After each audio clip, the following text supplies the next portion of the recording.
We are live, and we need a clapboard. We need a nice old school. Yeah. That's true.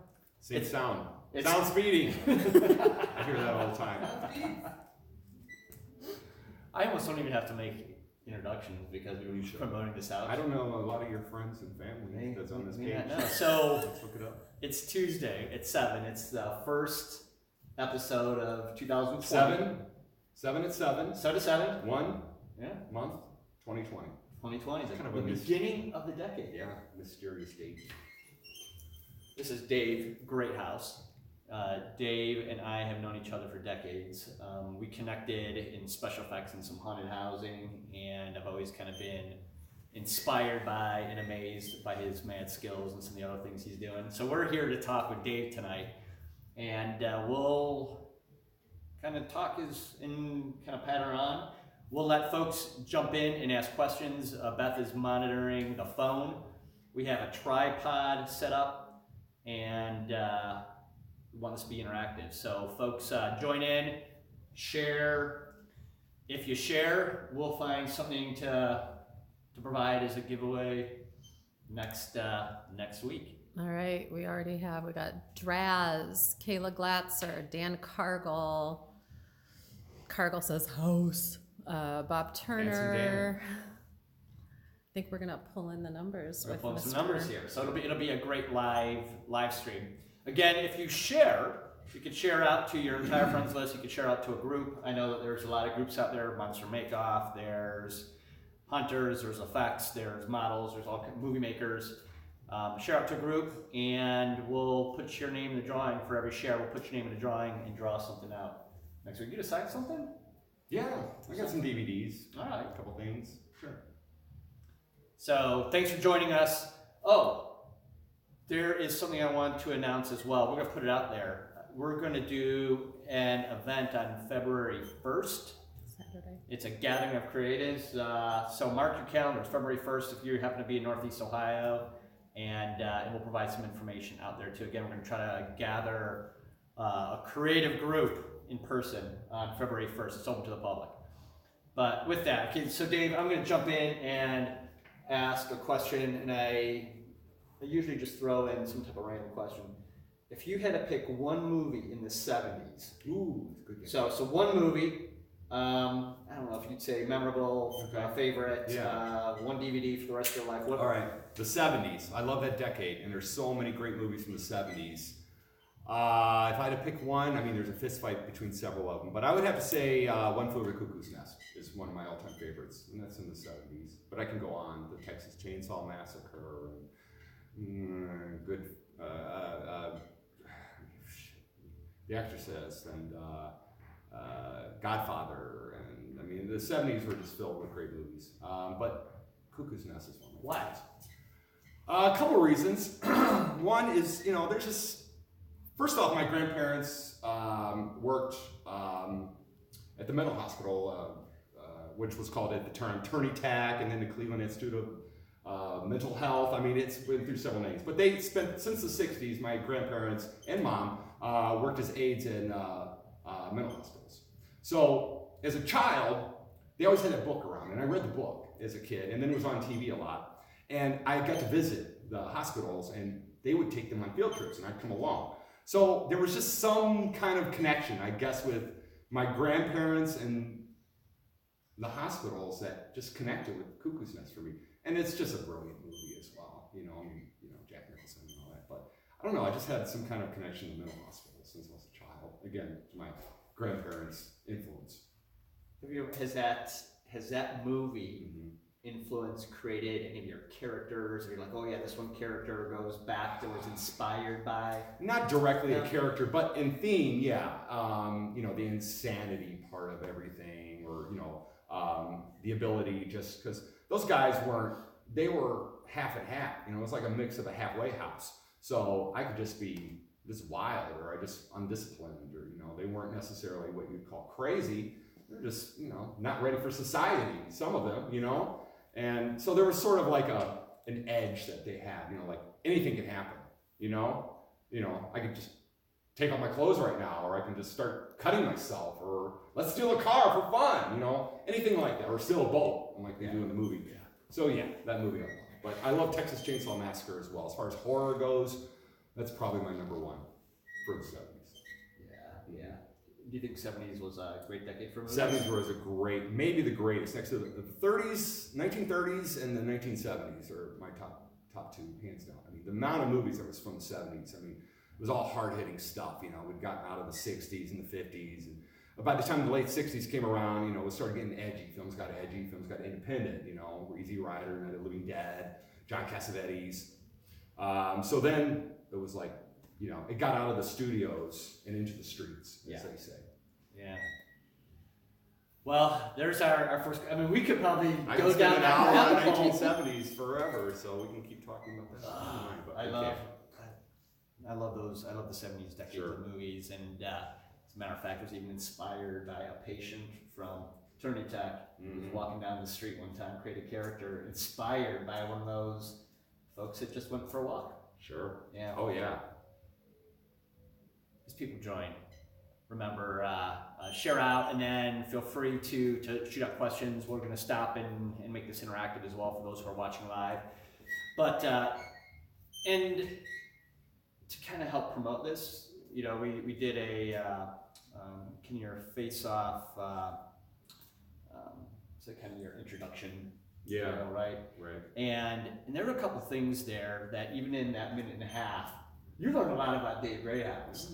But there might be some people who didn't watch that. So take us back. Where does your first memories begin that started with creative, artist, makeup, actor, director? Take us as far back as you can remember and where it started. When children are growing up, sometimes they don't, there's things that they've been given that they don't quite explain, whether it's a certain intellect on math or sports or figuring out things or reading. There's certain talents that children are given. You don't know why. Certain interests. And I was always interested in monsters and scary faces and anything odd and bizarre. So that started before there was like a movie or this changed my life. I never really had that moment. It was always there. And 3, 4, and because I was also spoiled by my grandparents and parents, and so if I wanted, they were always flea market people in the 70s, so I was always, Sundays, they would just come home and, hey, here's a Frankenstein we found for you. Here's this old magazine with Dracula on the cover. So they really, my parents and grandparents, really reinforced it. Like, he likes this, let's get him it, instead of like, no, that's bad. My dad was more that way, which we need. You need that antagonism to say, no, I'm going to do it my way.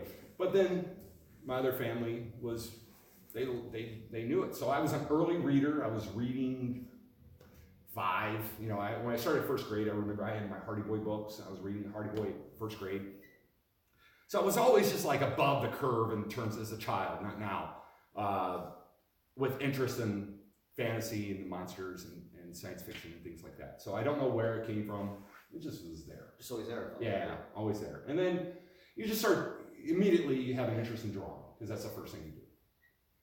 And you find out you have a talent at it. And then you're in art class, and all of a sudden, your pictures are in the hallways of the school, and you got first place, and the drawing contest and all that stuff. So I had a natural ability for art, and I think from the age of 6 was when I wanted to be the monster actor, a la Boris Karloff.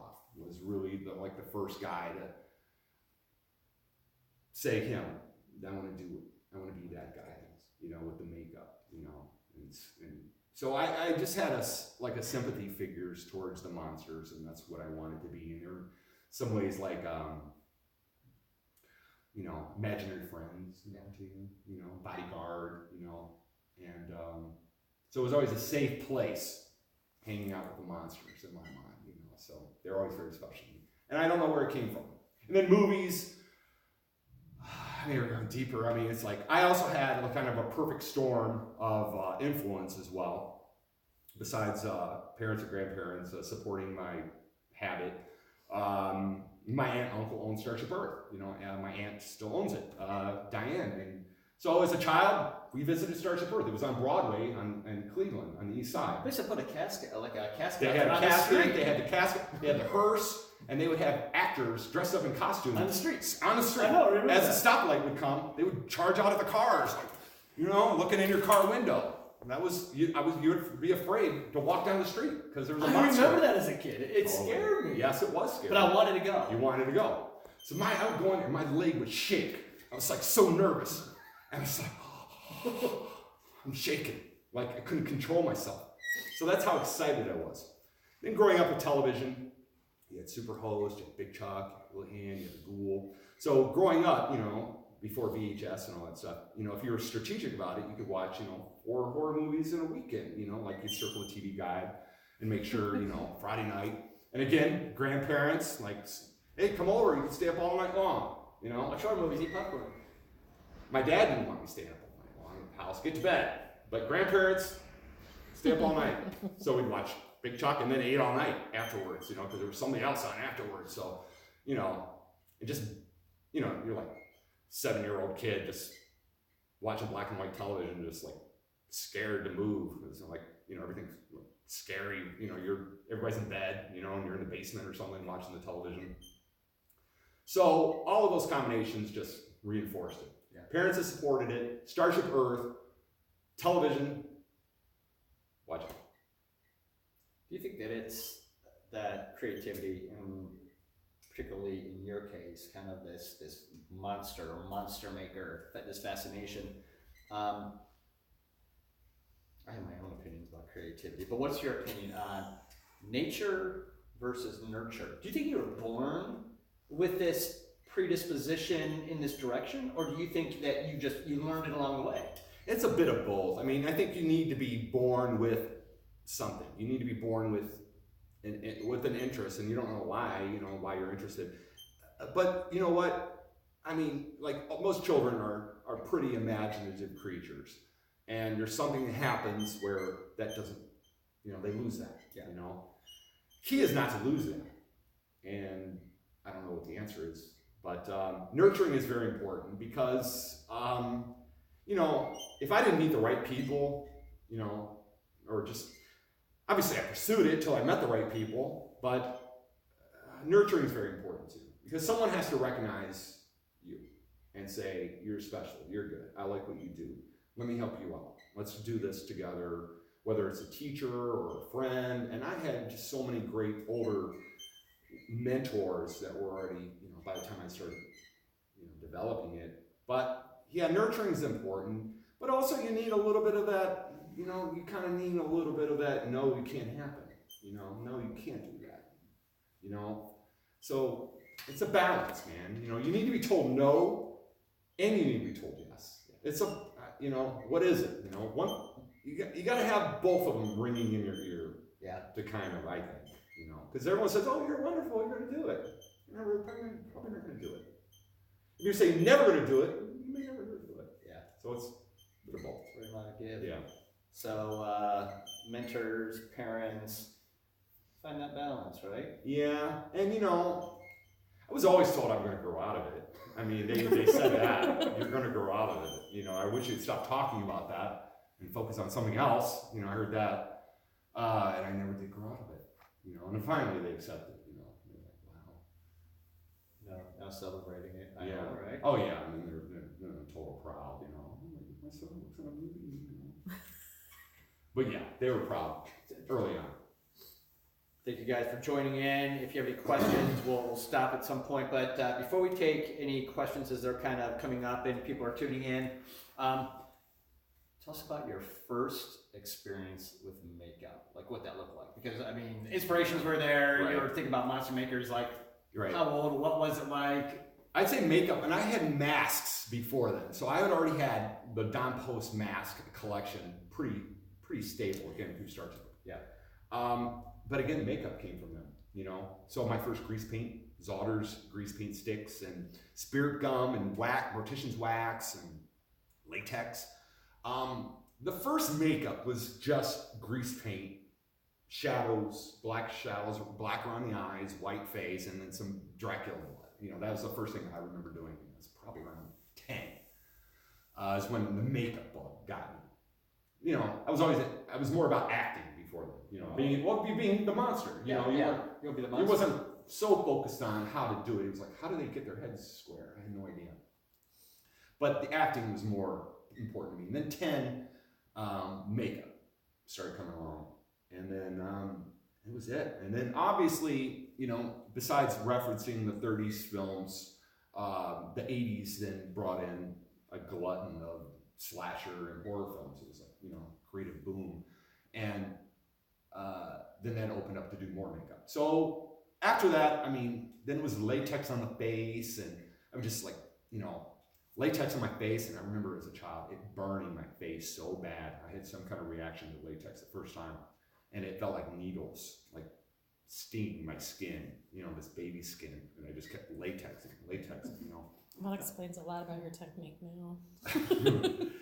And then, you know, so at 10, the makeup kit started. By the time 12 hit, You're right. I had the kit, I had the portfolio, you know, it was all like cutthroats and gouge out eyeballs and burn skin, you know, burn half your face, gouge out your eyeball, you know, that kind of stuff was easy to do. So then I got on the gore kick, and everyone from the neighborhood, I mean, literally, and I have 50 pictures still of, you know, backyard, and like all the kids sitting around, and I'm just cutting throats all day, or, you know, like, who's next, you know, makeup, like, me.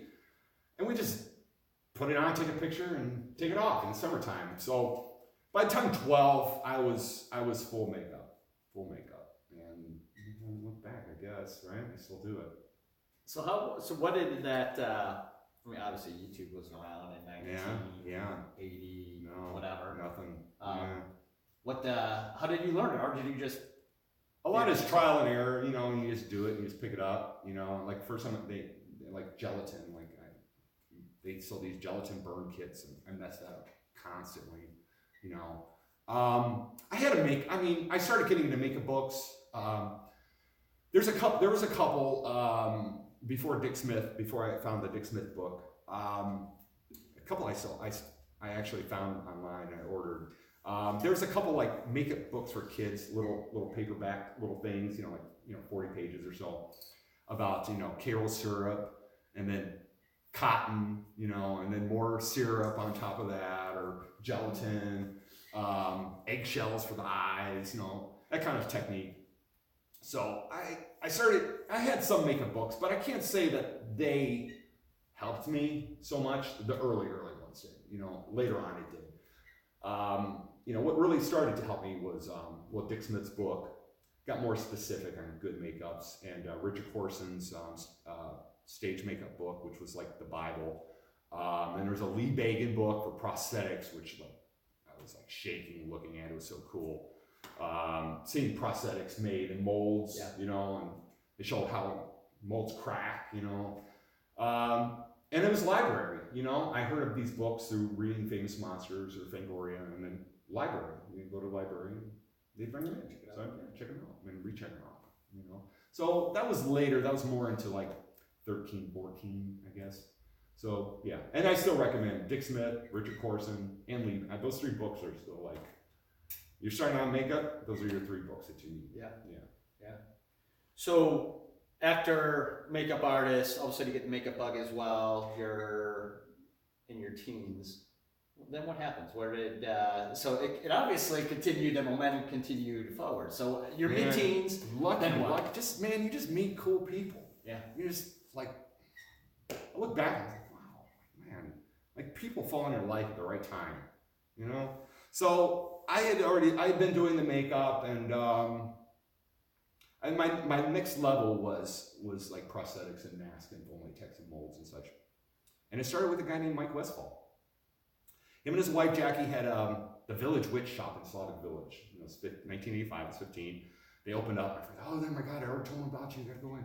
I go in, and they're selling mask makeup along with tarot cards and occult books and things like that. And I immediately became friends with And I'm 15, and I was a 30-year-old man and his wife, and 2 days later I'm in the store, running the register, and while she's reading tarot cards, like, can you watch the register while I'm in the back, I'm at their house, and then all of a sudden, like, he bought Ultracal, clay, alginate, bandages, and we started doing face casts on each other, clay. So 15 was like the level that I went from wax and latex to prosthetics. Okay. And I owe it to Mike Westfall.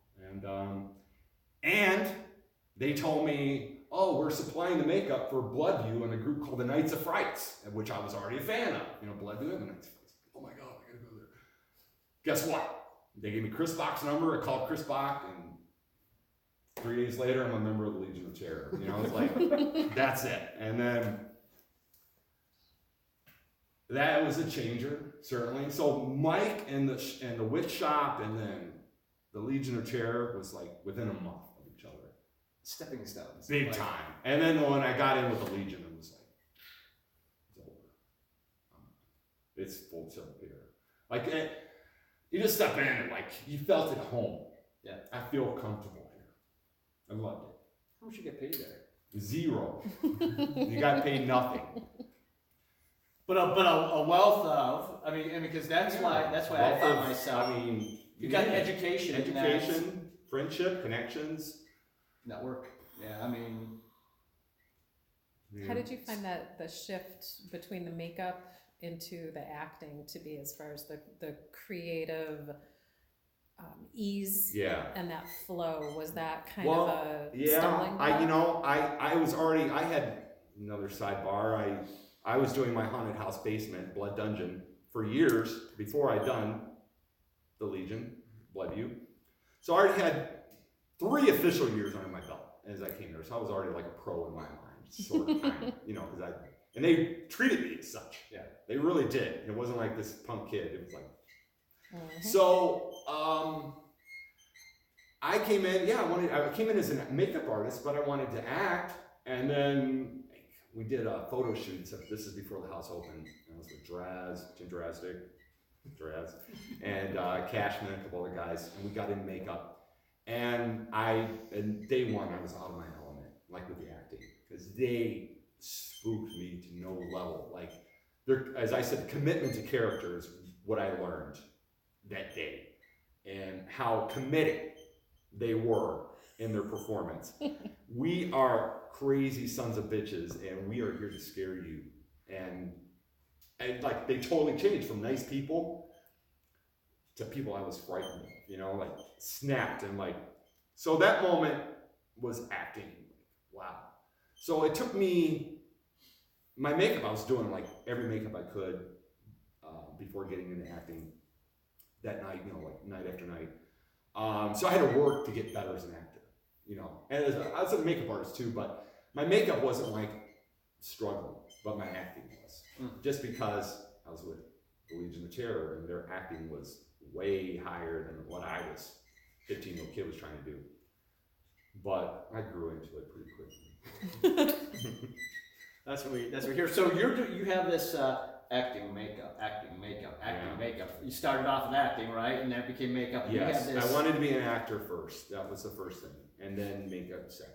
Yeah. And throughout life, you want to be other things. I was interested in English and journalism, and still am, and other things. But you get into high school, and high school kind of conditions you for the real world. College, and what are you going to do afterwards? So I wanted to. I was going to go to Kent State to be a journalist and all this stuff. And then I went to LA I was 18.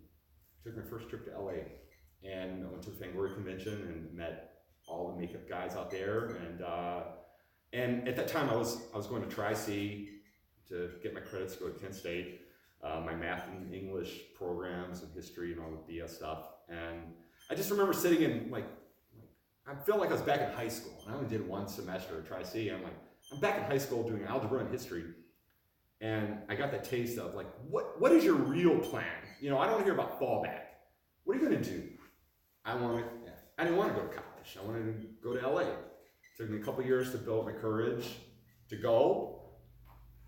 But I found a way.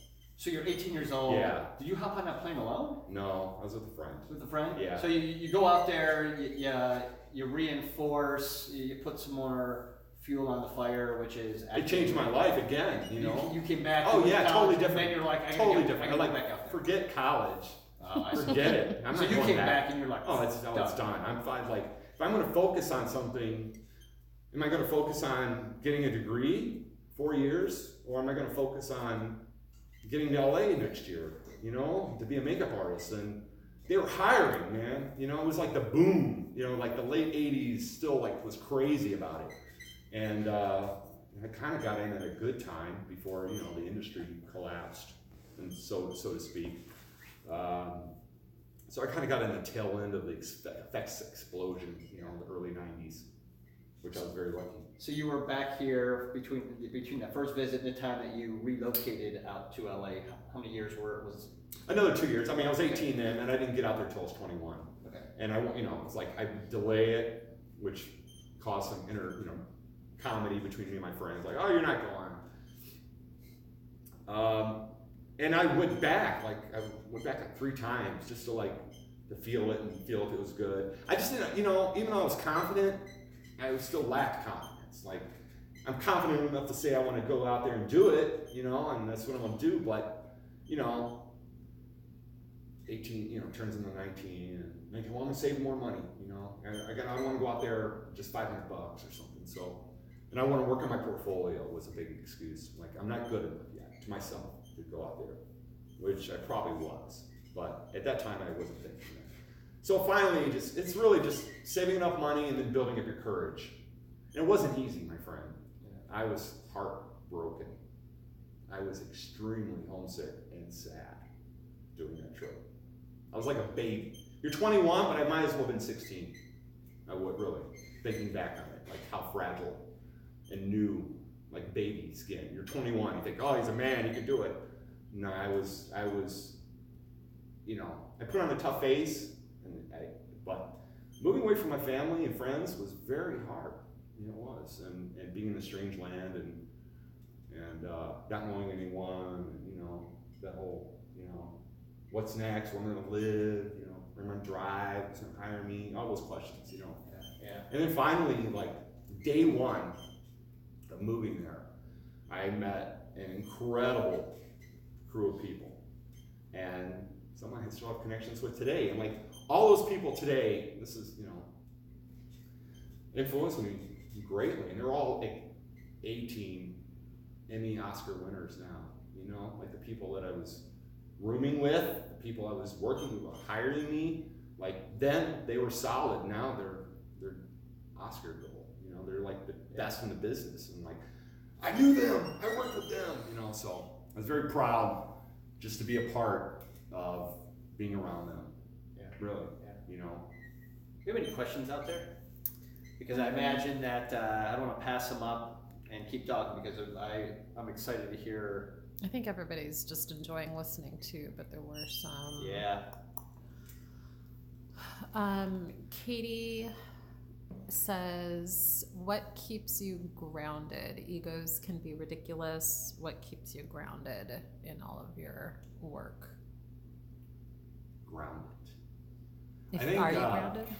Grounded.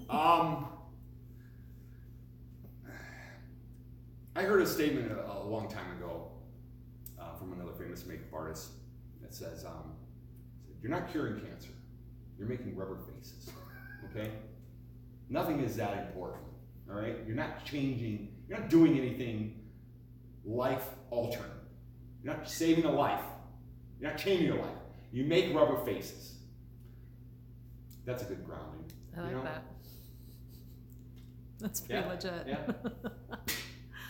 Who is one person you look up to and why? And it doesn't specify like personal or professional, so you could just pick a person or you could do one of either.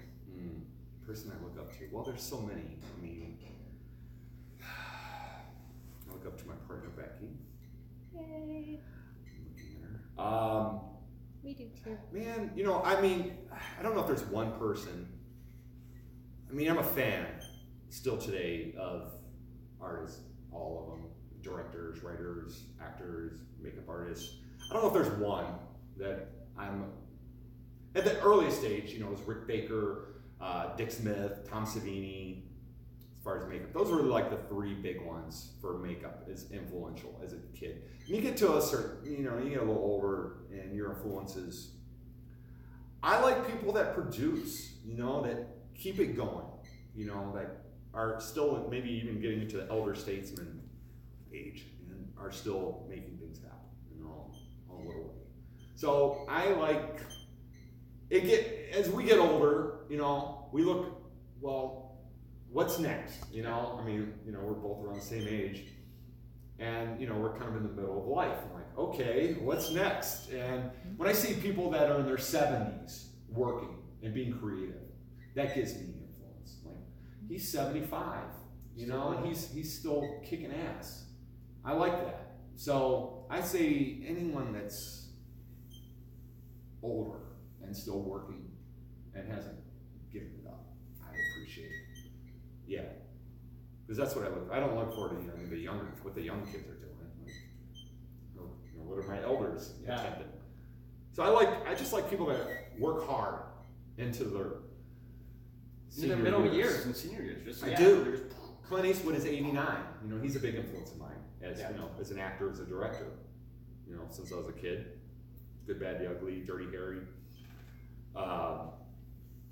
So I like Martin Scorsese. I like guys that are just older, that are working. That's what gives me the influence. Great question. I love the answer too. That is a good one. Last one. What has been your biggest challenge in the industry? Doesn't say which industry. So take your pick. Challenge in the industry. I've been fighting to make movies as a director, and that's hard. That's a challenge because you can get into the game of the movie business if you work hard and you're lucky, and you know, you make connections, and you know, relocate if necessary. So it's kind of easy to get in. It's not easy to stay in. Big difference. So I think as I've been trying to make a movie since, you know, I mean, I was trying to make movies as a teenager, you know, like, and I'd have the scripts written, and I'd have meetings, and someone bring in the prop that they made. We got this, but it never. Or we showed, you know, we had the Super 8 camera, and you know, we'd shoot 3 minutes, and then, you know, the film didn't get exposed, or you know, something happened. So as I want to make films, and I think that's been my biggest challenge is getting the chance to make a feature film.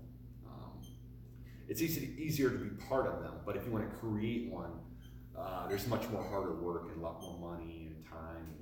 So I'm waiting to finish that process. So I'm still working towards that as well. Yeah. So that's been a big challenge, is directing. What do you direct? Direct a movie. And you come so close on many occasions, and something doesn't happen right. So, yeah. Don't give up. We're going to bounce back into our discussion. If you have questions, let us know, and we'll come back to them. All right, so you go out to visit LA, you go out to visit there a couple more times, you end up relocating at 21, you find yourself day one, meeting some great people who just, I mean, incredible. You found your all-star list. Now what? Well, now you know you're in the shop. You know, like you're in. Like people know you. You're doing what? I mean, you're making molds and putting makeup on actors. It was the first show was Pet Cemetery 2, and I owe that to David Barton. You know, he's the guy. I sent out my resumes and pictures to all the studios, and I got some calls back from a few, and one of them was Dave Barton, who I had met both in 1985 on The Dead Next Door, which was my first time on a movie set. I was a zombie and did zombie makeup. So I like to say that's my first movie, was Dead Next Door, although I only was there for one day. Didn't even make the cut. But I met Dave. I met Gerald Bookwalter. I met a couple other folks. But Dave was a big one. And then Dave went out to LA. You know, he was like the first, him and Sean Rogers. Like, everyone, like, have you heard of Sean Rogers? Have you heard of Dave Barton? They went out to LA, man. They're working for Universal Studios now. So it was like this little around the town, you know, the other people that were kind of in the moment. So I get out there and I send out all this stuff, and Dave calls me and he remembered me and said, you know, I showed you pictures of Steve Johnson, and I can get you in on Pet Sematary too, which he was keen. He was like the coordinator of that show, and I was going anyways. I already had my plane ticket, and I was just giving people a heads up that I'm coming out there and I'm calling you for interviews and such. So I got a few responses, which were all wonderful. But Dave, like, opened the door for me. It's like, come on in. And then that was it. I was in it, and Pet Sematary too. And I got into the tail end of it, so they were wrapping up. So what I did then, I did some painting, like minor painting, packing up mostly for set, run some polyfoam. They were getting ready to go to set, so it was just like whatever they needed to ship out. So it was like some painting, some polyfoam, and mostly packing up. So nothing really artistic necessarily. But they got my foot in the door, and I wound up working at that studio, you know, for years on and off after that. What are some of the other movies, memorable movies, actors, whatever, that kind of come to mind? Well, after that, I mean, it was pretty on, and then I didn't stop working.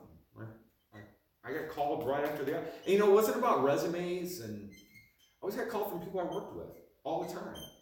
So from that day one, I got called back from other people that they didn't see like a talent, like that guy's talented. They just saw like I was cheap, I was young, and I was a hard worker.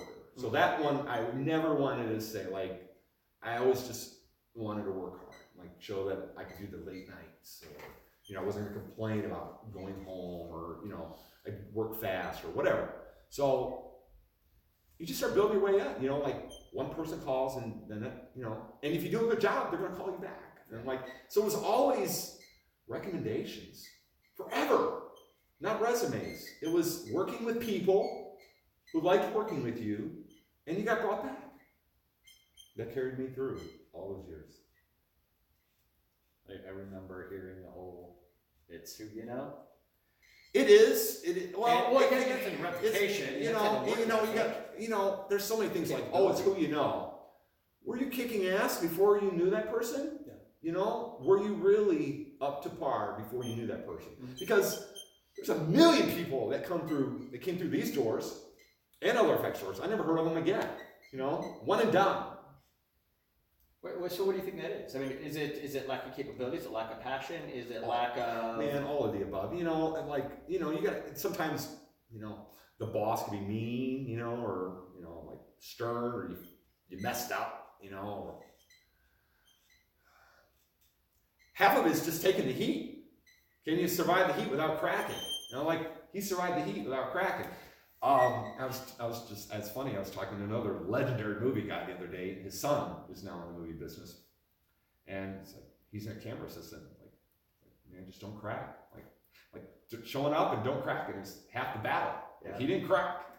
Okay, we'll have him back. You know, you didn't flip out, or, you know, so a lot of people, you know, dedication. I hear, you know, there's 1,000,001 makeup artists now. My Facebook friends list is half of them are makeup artists. 2,000. I got 4,000 Facebook friends. 2,000 of them are in the makeup or horror or haunted houses. That's a lot. I mean, you know, that's a lot of people. Trying to find someone when we were young to connect with. Yeah. Oh my God, you know, he likes movies. Oh man. Now everyone does. Yeah. What, man? People say, well, what are you going to do? What can I do? What did you do? And I put in a lot of hours. A lot of failed attempts. A lot of makeups. So with all these young, and this isn't meant to be discouraging. It's meant to step up, produce. Do you want to be in this? Well, you better do a lot of it, or else you're not cut out for it. It's akin to a discipline, the ballerina, the musician, the sports player, the doctor, the lawyer, whatever training that you need. Why don't you approach it as hard as those guys do? We hear students, I'm studying all the time in college. Are you studying makeup as hard as that person is studying for their degree? Probably not. Probably not. You did a makeup for Halloween. I'm a makeup artist. You might be. But I just say, you got to put in the hours. That's it. I think that's what separates, whether they say the men from the boys, is how hard are you willing to work for that? Yeah. That's it. I think that's kind of what separates your 2,000 friends. There's, from others there's brilliant people. I'm not saying like these 2,000, they're brilliant. Half of them are brilliant. Yeah. They are. They're better now than they ever were. They're better now. They're better artists now than they were growing up. Yeah. And that includes in Hollywood too. So the bar has been raised to such a high standard that if you're going to compete, you better be damn good. Yeah. And that goes for any occupation, really. Where do you see that with, if you look at social media and you've got the, Instagram and YouTube? We have a friend who has created her own, Instagram and YouTube, and she's learned from square one, taught herself, hundreds. With the glut of all of the makeup artists and the way the industry is changing with that, because we have social media and the opportunity to practice on the screen on your cell phone, what are the new things that are going to come for the people in that industry, for the body painters, the makeup artists, the special effects? There's only so many movies happening. So what ways, it's similar, like if you look at the haunted attractions and the escape room industry went and became its whole thing. What are these makeup artists going to come up with? What are they going to do and create to There seems to be more engage? opportunities because of, like you said, body painting and parties and Halloween. And the main thing I will say, if we're going to talk about makeup, the main thing is to have a good understanding of straight makeup and beauty makeup, more of a fantasy glamour style makeup, as we see in like the body painting, the drag shows or anything like that. The drag show makeups are unbelievable, for real. Like, I couldn't do what they're doing, and it's done with paint. People are doing stuff with paint that looks like prosthetics. I couldn't do that. There's more opportunities to get yourself out there. I believe if you have a head on your shoulders and are a smart person and you are a hardworking, talented makeup artist who's always willing to improve, you're going to find your niche if you want to. Okay? I'm not saying it's going to be easy, and you're going to do it's going to be some things, some relocations or jobs that you don't like, but I think if you really give a damn and willing to work hard, you're going to do it. I do. So there's more opportunities. It's just not about moving to LA. Now, the movie business is spread out through many states, through the tax incentives and so like things like that.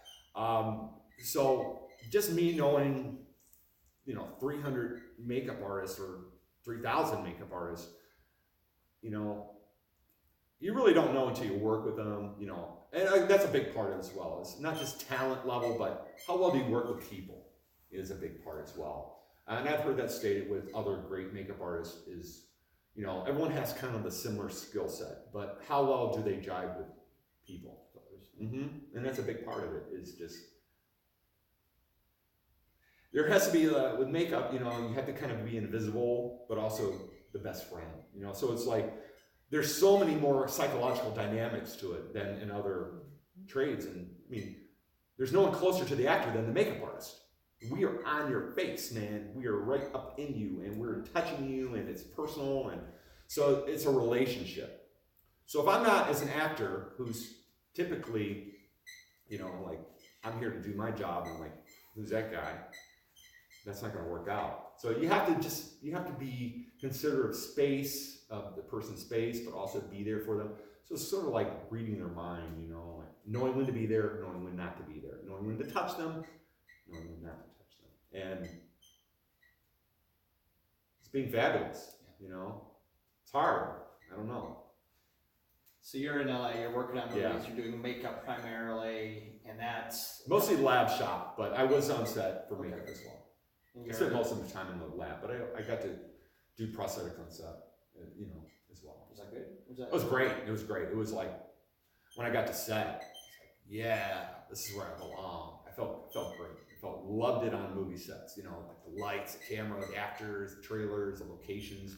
You're on crazy exotic sets. You're in weird locations. You know, it's 4 a.m. in the morning, and you're in some, you know, gully or you know, strange building. You know, middle of nowhere. Wow, this is crazy where I'm at. You know, so that really that was like the movie business, like the movie making was very exciting, seeing the process of it. Then you're in a studio in the lab, you know, you're making the molds and you're pushing stuff out, and then someone else typically takes it and goes to set.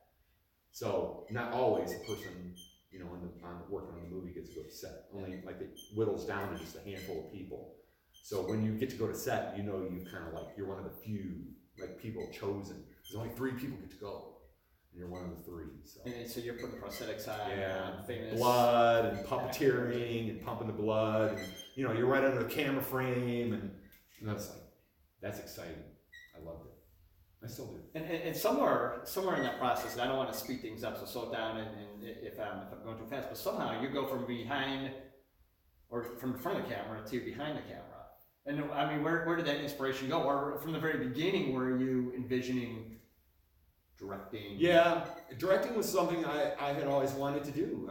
I mean, probably since 12, I think. I mean, I typewritten scripts at 12 years old. I was really ripping off 2 movies, or 3, that I tried to remake. Creepshow, Friday the 13th, and Enter the Dragon. So I love those 3 films, and I was trying to do like some kind of cheap spinoff of one of those 3. And I never did, you know, but we came close. And so I was always like, and even before I went out there, I knew that I wanted to direct. Like it was like a stepping stone, sort of, you know. I just knew that I wasn't, you know, I wasn't ready day one, you know. And then, again, like the people that, like I started roommate with Dan Reber, an incredible special effects artist, and we just, you know, it's like late night brainstorming sessions, and you just say, like, I want to direct it. He's like, yeah, you should. I don't want to direct it. And then, like, we did this little short behind the scenes thing with VHS in a garage, and then I directed. And that kind of gave me the confidence. Like, I felt more confident as a director than I did as a makeup artist. Like, wow, I really feel good as a director, more than the makeup artist. I had a new confidence that I did not have. Yeah. And I still have that with directing over makeup.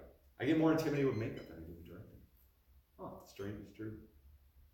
But your acting is still out there too, because I mean, well, acting, yeah. I mean, that's fun. Acting is just fun. There's like makeup. There's fun parts about the makeup. Directing, it's invigorating, but I don't want to say it's fun. It's intense and soulful. But I can't say like I'm having a great time, you know? Acting, you're having a great time. And I'm not saying that it's not easy. Yeah. You know, a lot of people like push off actors, like, nothing. You try. You try to hold that scene together. You try to get out in the middle of the floor with everybody looking at you and not to mess up and to do your best and know that it's the best and not. So acting is so much fun. It's fun. It's just like, you're allowed, if you can get yourself into another personality, kind of method, it's easier just to like stay in it and screw with everybody like the whole day. You know, you don't want to be called Dave, you don't want to be saying, you know, want to talk regular stuff. I'm in character, you know? And then you just keep that face and just like staring them down, like, yeah? I'm a character, man. You know? You're a new person. Yeah. So much good, you know? And I really owe haunted houses to that, you know? Not not in the sense that like stage performances, which is real acting. I don't want to. That is the real deal. But haunted houses just gave you the ability, just to, as I said, commitment to character and just going for it. Yeah. Just not caring. I'm in your space and I am this character. And you believe that enough, that's part of acting. Like, I believe I am this person.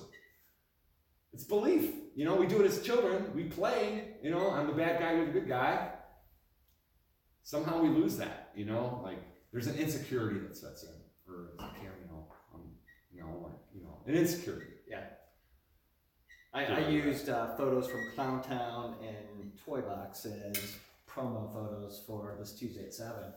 You're pretty convincing at both of those. What other roles? And I mean, you play a great villain. Well, those roles were very special. Tom Nagel, the director of both of those films, I owe it to him because he saw me as those characters, you know, really. And he kind of, I don't say wrote them with me in mind, but so I didn't have to, it wasn't like an audition process. And I have auditioned. But those roles were kind of handed to me because the director knew I would go for it, and I did. And I owe him a tremendous amount. Mostly, I mean, I've been in about 12 movies. Mostly I'm in a creature suit, you know, which I love as well. So it's a werewolf, in late phases, or jug phase, or yoga hosers. It's a giant golem, you know, dead and rotting, horror vision. So a lot of these were in like makeup, or because I was long and skinny, you know, like, hey, he's good for a creature suit, you know, and I don't complain. You know, put him in it, he'll work 12 hours. No complaints. So I think my physical build helped me get into those creatures. But then, you know, you're covered with a mask or some heavy prosthetics. And then it's like, then Tom says, you know, it brings it down to the clown makeup and the Bob Guthrie character, which was more subtle, you know, more of a human. And those are fun. Like, just doing those performances, you know, more than the makeup or the directing. It's just being like a sick serial killer out there. And there's gotta be something cool about being able to go and find the Clowntown mask. Then the Clowntown mask, Then the Clowntown mask are hot sellers. You know, and my face is a mask. So yeah, I guess you made it when your face is a mask. Yeah. There you go. So and several weeks ago we had Rick Thomas. Yeah. And so Mushroom Head was one of your creations. 13 years of Mushroom Head, and it was wonderful. I loved it. I still love those guys. I went around the world with them. I did U.S. tours. I mean, over 300 concerts, 300 shows, 300 masks, 300 makeups. Yeah. Europe twice, videos. I mean, you know, the Mushroom Head experience in many ways was just as profound as the movie experience, you know. Being a Mushroom Head fan from before I was working with him, being a rock and roll fan, heavy metal fan, and like one of the dreams of music lovers is, to go on the road. It'd be great to go on the road. I went on the road, you know, tour bus, drove the truck, you know, the parties, the late nights. I mean, yeah, like, wow. Did all that rocking with Ozfest and, you know, being side stage for all those, you know, Marilyn Manson, Rob Zombie, the list goes on, and, you know, just having the laminate and, you know, eating lunch with those guys, and just that rock and roll lifestyle was super cool. And, and Mushroom Head, it was like a love at first sight with me and those guys too. Like, I had known Rick through the haunted house business. And then I got to show up at the room, and I owe that one to Greg DeFibba. You know, talk about connections. I got hooked up with, which I was a fan of Mushroom Head since day one. But then I was working at Record Exchange at the time, slightly thereafter, and then Greg says, "Hey, Mike, you know, I know Mushroom Head, talking to Skinny, and they're looking for new masks." And I show up at the room, and it was just like, "Here's the keys, you know, let's go." And I mean, I can just think about how many eyes have seen that mask and the makeup, even through just their videos, even if it's not for, you know, the concerts, but it's like millions of Millions, views per video. Right. Yeah. So I mean, there might be 25 million people who've seen your work and didn't even know it was your work. Absolutely. I mean, I've been at airport bars, you know, by myself talking to some strange guy, like, you know, what are you doing? I'm like, you know, you mentioned Mushroom Head. And I'm like, oh yeah, I know those guys, got the X's on their face, you know? So, yeah, it was great. I loved it. I loved the road. Yeah. I loved the shows, like different clubs every night. What Video on the show, yeah. it was great. What have I, and I know there's gotta be this would be a question that you could probably go on for an hour, but what have I missed? So, early acting, makeup, directing, Mushroom Head, writing, script making, I mean. That's kind of my focus now. Is I really love the writing process of script writing, particularly more than like short stories or novels, which I really wouldn't know how to crack.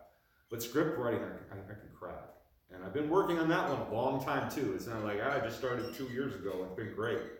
I've been trying to write since I was a teenager, and then when I moved to LA, like everyone was a screenwriter, all the effects guys. So I started taking screenwriting classes, and I had every book of screenwriting ever. So I started really writing seriously around 23, 24, and I just never cracked it either, man. Like, you write it and like just try again, or you write, or you try to, you shoot a little bit of it. It's like, it's okay, but just not surrendering, not giving up. Then I'm still writing. And plenty of scripts to come, I hope. I really do. I really enjoy that process a lot of writing screenplays. Hopefully one will crack soon. We'll see. Then next Tuesday at 7, we'll find out. Yeah. So it's 2020. It's 2020. Yeah. This is a milestone year for you. What does the next decade? I mean, what do you? I guess continue what I'm doing. I don't want to. It's not like I'm interested in stopping, but more. I like to do. I mean, I'm not. I still want to continue makeup effects if it's interesting. I still love acting. Haunted houses is in my DNA. Writing, directing. Hopefully more of that. Hopefully, we'll see. I think. Yeah, more writing, directing, and. We'll see how it goes. That's a whole nother program entirely, because someone else has to believe in it to fork over a lot of money. Whether you financed it yourself and you want paid back, or you got investors' money, which is, they want their money back, or someone's bankroll, a studio or an independent financier is bankrolling you. So to create a film from an idea is years. From here to from the idea to the page, to getting the money for it, to putting it together, to shooting it, to finishing it, and then to releasing it. Then will it make its money back so you can do it again? Because when you start losing money, you have your investors and they sunk $100,000 into your film, and you lost it all, you're probably not going to get another $100,000 to do your movie. No one's going to give it to you. So you got kind of one shot. Some people get two, but you got kind of one shot. And if you're not making money, if your movie is not making money, say hand over fist, but it has to show profit, film career is going to be in trouble, just because it's kind of a bottom line business. It takes a lot of money to produce a movie. And we want 3 times back for it to everyone to be paid out and to consider it a profit. That's a lot to ask. So it's almost easier just to get in the workforce in the movie business and be a work for hire. You get paid well, you get to be in movies, but you're not creating your own ideas. So we'll see. So if there's any questions, shoot them out now, because we're just about an hour in. We'll be kind of wrapping up here. For anybody who shares, we're going to give away. I got a copy of Clown Town. Ooh, copy of Clown Town. Are you gonna sign that? I'll sign it. And I have a copy of Legion of Terror DVD as well. So we get two DVDs. 2 DVDs. Yeah. Nice. Dan Cargill says, what was it like working with Kevin Smith, and is there any chance of doing anything else with him? Kevin Smith was awesome. He has an environment. His sets are his sets. They're kind. He's the man, and everyone works hard, and he spotlighted me. He says to the crew, we're having different kind of acting here, and I want everyone to really focus on what he's doing. Or he would just come up to you and say wonderful things to you in your ear, personally, how fabulous you are. That's cool. That is incredible. So Kevin was amazing. He just it's like throwing a party, it's like his whole environment. I was hoping to be in the Iron Man character in the reboot, but I didn't get it, so I was coming back, but oh well, maybe the next one. Let's see. Joe Gall says he's low-key disappointed that there's no cool green screen overlay. That's the Mars setting we're working on, Joe. Roger's going to comp it in. We'll go back to edit room. Yeah. Facebook totally has that ability, right? Yeah.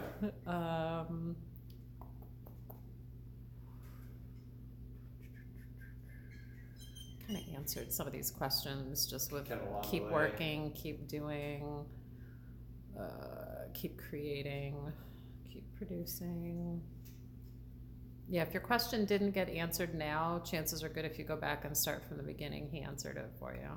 Yeah. As far as how to succeed with makeup and what should a new person starting out do. Although I guess that's a good, Dalen Blazak also wanted to point out that your chair is squeaky, but she says, she asked, oh shoot, I lost it. So Basically, if yeah. you're a new person, what advice can you give me, a young artist in the industry, in order to stay motivated? There's no pressure there. You got to have, to stay motivated, and I mean, you're going to have a kind of a bulletproof ego, because your feelings are going to get hurt. You're not going to do good work at times. You're going to feel stepped on as a young person, okay, coming in.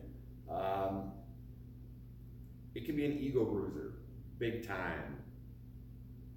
Stick with it if you really love it, and even like they say, don't do anything for free. I did tons of stuff for free, one, just to practice, and two, just to meet people and get your name out there, and then you can start, asking for money, and raise your rate a little bit each time, One thing is you're going to have to be flexible in terms of location. Now, a lot is going on in Ohio between Cleveland and Cincinnati for local people, which is great. We're one of the few states that actually have movies that come in here. The problem is there's 50 others, that are trying for that position. I say work on your portfolio, work on your own personal stuff first. And if your book, if your portfolio, and that shuts down. That shuts down most people. Right there. Like, show me your portfolio. Yeah. It goes quiet. No one has one. It's like old, like we used to do that. So if you don't have any kind of representation of your work, whether it's online, a demo, everything's electronic now, digital. But if you don't have a great ensemble of pictures and things that you've done, then you might get a chance, but you gotta show your work. And if you're not working at it, if you did a makeup in October, sorry, what did you do last weekend makeup wise? All right, what are you doing now? What are you working on next? Yeah, And usually like nothing. Well then, come to me when you are. So how hard are you working, young makeup artist out there, to better yourself, not expecting that magic key to get you to the next level. If you're fabulous working at yourself and doing great stuff, you will make friends, you will have opportunities. Haunted houses are great early starting. Everyone's making independent films. Like, I mean, I don't care if it's on your cell phone. People are making low budget films, you know. People love blood. They need young makeup artists for that. So the opportunities are there, more so than the old days, because everyone's a movie maker. Everyone's a blogger. Everyone's a model, you know, like, again, like model making. So like incredible, you know, like just the beauty, and then you get into like the body painting and the glitter, and there's so many avenues. Yeah. So work, do whatever you can. Build up your portfolio, build up great photographs of your work. And then you show them to someone, oh my God, you have to be on this show. Yeah. Well, Do the work. Yeah. Dave, thank you for sharing. At House. some point, house. Oh, house. Yeah, we've been doing this long. That's right. So, house. We are going to probably have a reboot session at some point, because I know there's exciting stuff going on on your side of things that we'll probably hear about at some point in the future. In terms of anybody who shares, again, we're going to 2DV set. 2DV set. Wonderful. And Clown Town will be autographed by House as well. By Baseball Wait. Clown. When did you start going by House? I owe that to Mushroom Head as well. Because I was calling you Dave for a decade before House came in. So. House came in with the Mushroom Head. I was called House by my gym teacher as a young kid, but it never stuck. And then the Mushroom Head thing stuck, and it was like, there was no turning back. And I liked it. So, Rick was Stitch and you were House. Rick became Stitch, I became House, all because of that magical band. Anyways, hey guys, thank you for joining in today. Thank you, House, for providing us your journey. We'll share some photos as any time it's out there. Obviously, you guys are aware that, if you're not aware, on the Tuesday at 7 Facebook group, we just kind of push information out that people are sharing, just so anybody who's part of that Facebook group can kind of see what's going on with interviewees, and what's going on out there. So join that Tuesday at 7 Facebook group. And thanks for spending your Tuesday with us. And Dave, thanks for sharing your stories. Thank you. With all of us here. Have a great week, you guys. We'll stay connected here soon.